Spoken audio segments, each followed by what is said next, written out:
Magandang gabi mga boss, isa na namang malupit na drama puzzle ang ating ibabahagi ngayon. Okay? Bakit malupit? Kasi syempre, kaya ito malupit kasi binigyan ng partida itong itim na makatabla lang ay panalo na. Syempre pumayag naman ang itim kasi meron na siyang isang dama.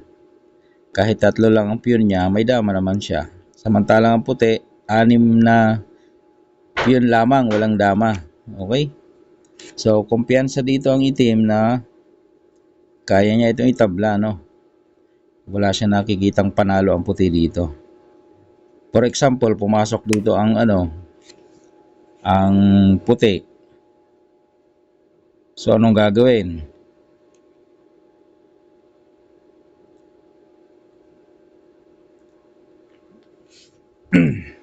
Sisingit din dito ang itim para maitabla niya. So pagkain mo diyan, kakainin ng dos.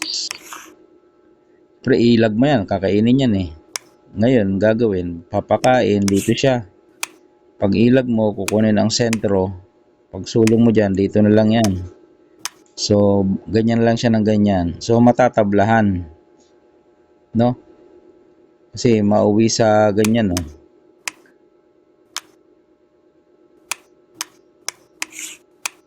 So, magdodraw. Panalo ang itim doon.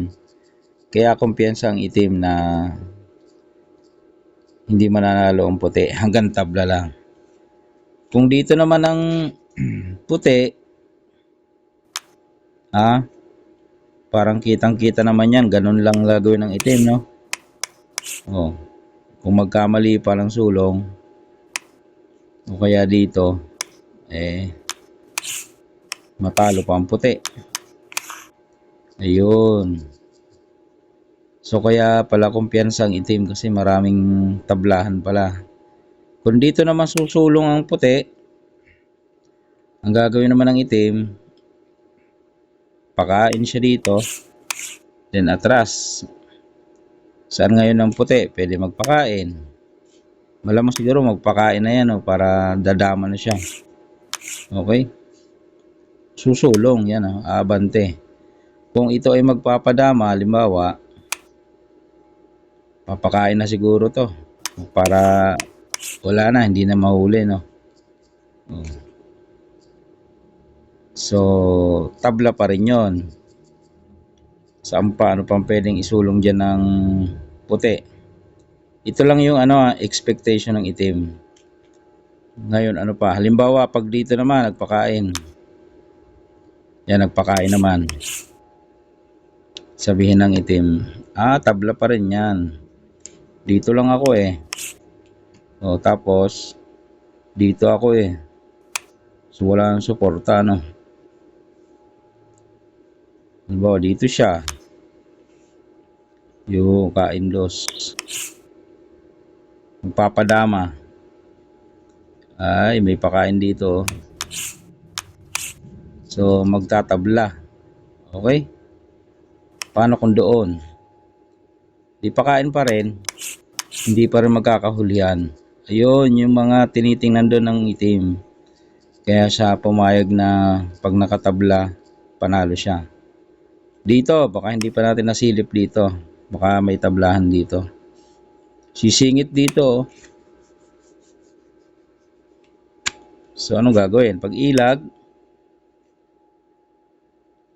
umilag. Dito lang, sumabay. Papados. Yan ilan ang kain yan? 1, 2, 3, 4. So, tabla ito mga bossing, no?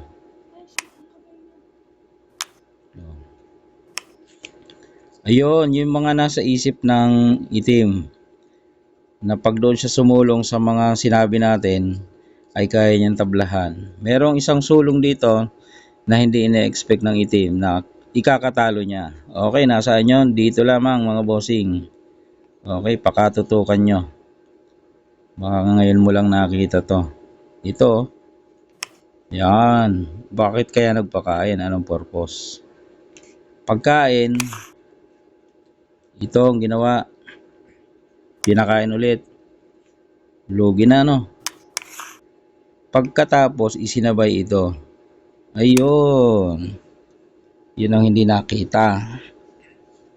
Isinabay. Alangan namang isang kain mo ay dos yan. Ayun, yung dama kakain ng dos. Yan o. Boom! O, kain ngayon ng tres. Wala. Susulong talaga siya. Ubus. Talo. Ayun. Yun lang ikinagulat ng itim. Akala niya lahat na ng isulong ng puti ay matatablahan niya. Meron pa palang isang sulong doon. Magic moves, no? Yun ang nagpatalo. Lahat na ng ginalaw dito, matatalo niya. Matatablahan niya. Panalo siya doon. Dito, pwede niyang tablahan. Ganon din dito, ganon din dito. Ganon dyan. Dito lang pala siya matatalo. Alright. Sana natuwa ka. Kahit pa paano. Okay.